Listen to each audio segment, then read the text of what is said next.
Hey everyone, how's it going? I hope you're doing well. I'm doing well because today we're talking about music. Today we're talking about Hello Rockview from Less Than Jake. Here's the CD edition. Originally out in 1998, we're celebrating the 25th anniversary of the album, which is amazing. Such a good album, but we're going to talk about it. So, like I said, came out in 1998, and I think like the context is really important.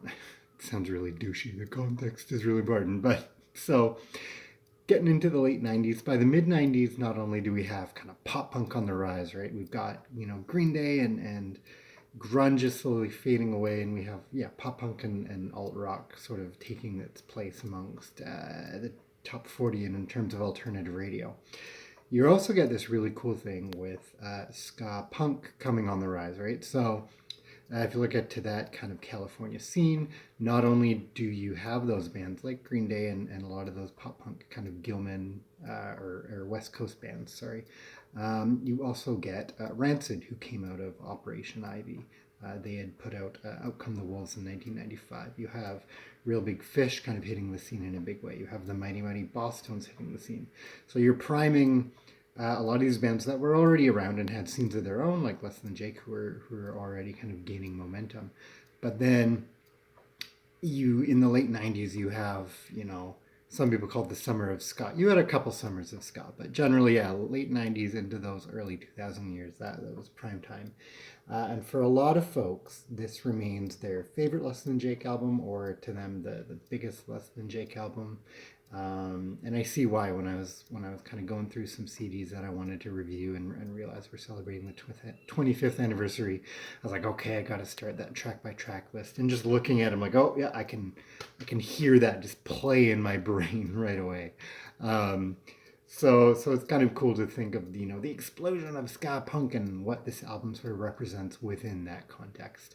Um, so you have Less Than Jake. They're from Florida, Gainesville, Florida.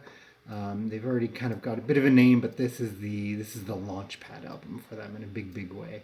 Um, and I'll get to why that is. If you were watching cartoons or playing video games around the time this came out, that might be one of the reasons why. Um, this is the third full length album by the band. Came out October 6th, 1998. Produced by Howard Benson. It's the band's second and final album for Capitol Records. They recorded at Mirror Image Studios in Gainesville, Florida, on what they determined a shoestring budget. It's actually the first album to feature the trombonist Pete Anna, who joined the band during the recording of the album. It's also dedicated to the memory of Nicky Wood. So who do you have on this album? You have the folks that have been in the band for almost ever. Just kind of the drummer leaving the band more recently, but you've got Chris and Roger on vocals, and then Chris on guitar, Roger on bass. Less Than Jake are one of those bands where they have multiple lead vocals, which I really like. Not a lot of bands do that, but you have Chris DeMakes doing kind of like raspy, more kind of punk stuff.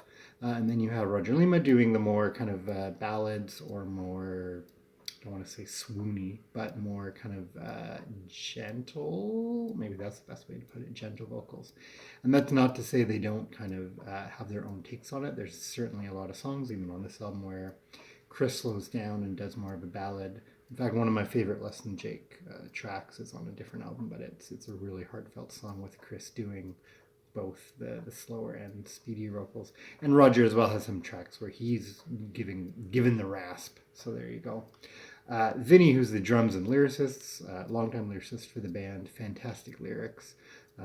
Less Than Jake, I think, are probably not just some of the best lyricists in terms of the genre of ska punk, but just across rock music in general. They're so heartfelt. They're relatable. They're relatable at different parts in your life, to different times in your life. And I think that you can listen to this album and at the same time remember, like, oh, this is how I related to it back when, blah, blah, blah. And then you think about it like, oh, this is how it affects me now.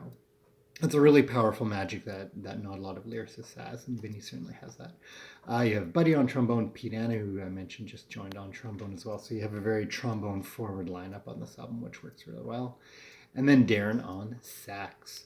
So in terms of singles for this album, this is something cool I didn't know doing research. I knew for sure the one single that I'll get to after, but it wasn't even the lead single. So the lead single was History of a Boring Town, which I'll talk more specifically about. And History of a Boring Town, one of the great songs on the album, it actually reached number 39 on the Billboard Modern Rock charts, with Metalheads, All My Best Friends Are Metalheads, being the second single picked, and that hitting 51 for the UK charts. However, of the two, I would say Metalheads is the one that kind of had a bit more staying power. And here's why. So the track "All My Best Friends Are Metalheads" was actually featured in two video games, Street Skater and Tony Hawk's Pro Skater 4. Tony Hawk's Pro Skater 3 is probably the best of sort of the original chunk, but 4's pretty good too. 4's pretty good too. They're all great. I would go at 3, 2, 4, and then 1. But where I knew it from was it was in the soundtrack to Digimon, the movie.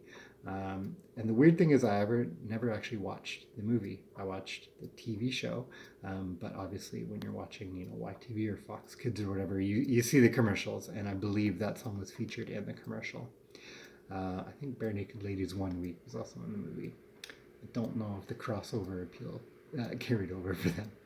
So the album itself is actually a 4-year period in Vinny's life, and you can rearrange the tracks to kind of tell that story, which is kind of cool.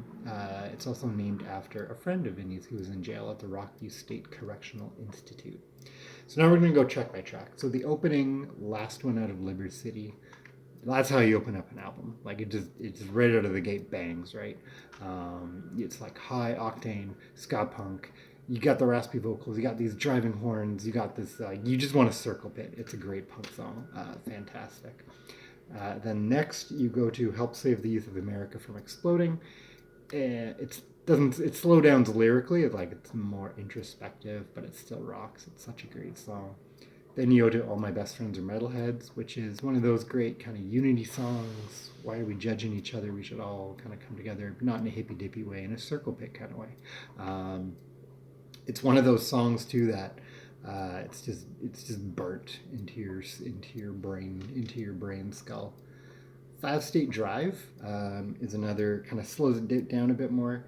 It used to be one of my favorite, not used to be, I mean, it's still a great song, but when I would listen to this album back when I originally got it, 5 State Drive and then the next track, Nervous in the Alley, were some of my two favorites, and they're still really good, but I think I've picked some other favorites. But 5 State Drive is fun, and it makes me realize up in Canada, you're not doing a 5-province drive. You're lucky if you can do a 1-province drive. I guess on the East Coast, you can do like a 3 at most in a day, a full day. But I know in the States, you got that kind of romantic appeal of driving through states to get places. And then Nervous in the Alley continues that kind of fun horn lines. I really like the horn melodies of 5 State Drive. Motto is a great melodic punk tune. It's got a great guitar hook, and it again shows that versatility in terms of the song, the band's songwriting. I like it a lot. You have on this track, like I mentioned, Roger, who usually does the more clean vocals, doing raspy vocals, and it's really fun, really cool. Then you go to History of Boring Town. Yeah, that's always been a favorite of mine. It's catchy. Like everything on this album is catchy. It's in your brain forever. But it's a great one. And then you go to Great American Sharpshooter, which, like the opener, is a short and sweet punk track.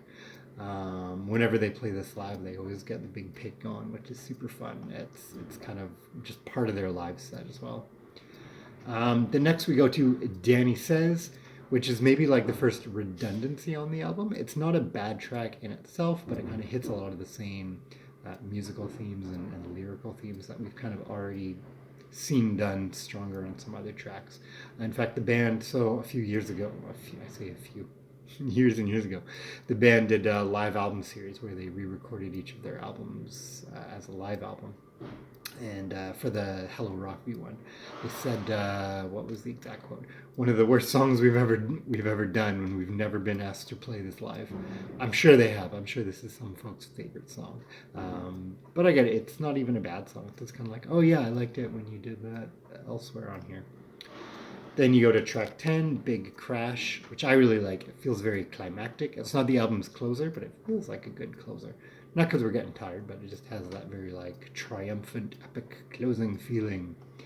Then we go to Theme Song for H Street, which to me is kind of the new gem of the album. The track that doesn't get talked about as much as it should. It's got this really fun horn line, horn melody. I think if you're like, yeah, I know Metalhead, I know Boring Town, but you're not super familiar with the album, I think, yeah, Theme Song for H Street is the way to go. Next up, you have Richard Allen George. No, it's just Cheese, which punk bands, I mean, they still do this, but like mid to late 90s, early 2000s, you always get those tracks. They're not quite like a joke track, but they're tracks dedicated to friends with names like oh, it's my good buddy Scoop. For some reason, punk just has that, and you get songs written about you because like you were a heckler at a venue or whatever, you're a buddy. So this one, again in the live album, what did they say? Named after a person that members Chris and Vinny went to high school with, and they're like, oh, he smelled really bad, and on his arm he had a tattoo of a rat eating a piece of cheese. There you go. And I'd like to know, how did he feel about having a song written about him? And then, so from there, Scott Farkas Takes It on the Chin, another really cool track. And then we get to the closer, Owl's War, which feels like a really good closer. It's like much more emotional. It signals, I think, to kind of where the band is going, which I don't know if it's ever designed on purpose, but I find on every Less Than Jake album, the last song kind of feels like it's a great fit for what they would do on the next album. Like, I have no idea if that's on purpose. This feels like something that would go into Borders and Boundaries. The closer for Borders and Boundaries, which we talked about previously, feels like that goes perfectly into Anthem, so on and so forth. So I don't know. But like, and with Scott Farkas, that feels like something that would be on Losing Streak, which is the album that came before this one. So I don't know. I don't know what those guys are cooking and what they're up to, but they're doing some magic. But there you have it. This is Hello Rocky, Less Than Jake. A lot of folks cite it as their favorite or one of their best. I'm not going to argue. It's not my favorite, but it is definitely one of their best. If you've never heard Less Than Jake, listen to this one. You'll get a good idea of what they're about, and I think maybe Anthem is probably my favorite of theirs, and I'll talk about that sometime. This one is a strong runner-up. Strong runner-up. Would it be my? I'll have to do a ranking sometime. But there you have it. Hello Rocky, Less Than Jake. Fantastic album. Ska-punk all the time. Always got time for that. And I hope you have a great day. Catch you next time.